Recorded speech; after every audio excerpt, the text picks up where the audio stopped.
Guys, today is the day 22 building in Notion.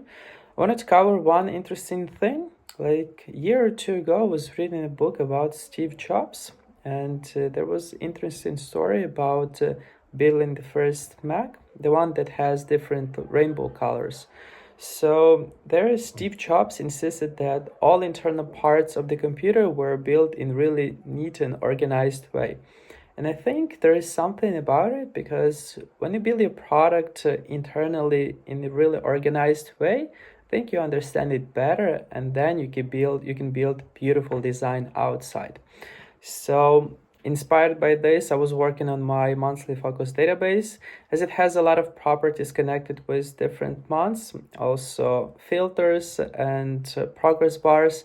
I wanted to make it look really clean and nice so I actually understand the whole logic and how it works, and then I can create or recheck my outside design.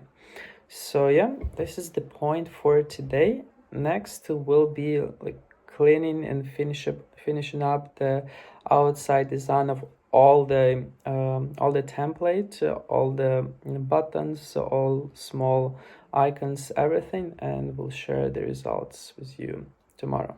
See ya. Peace.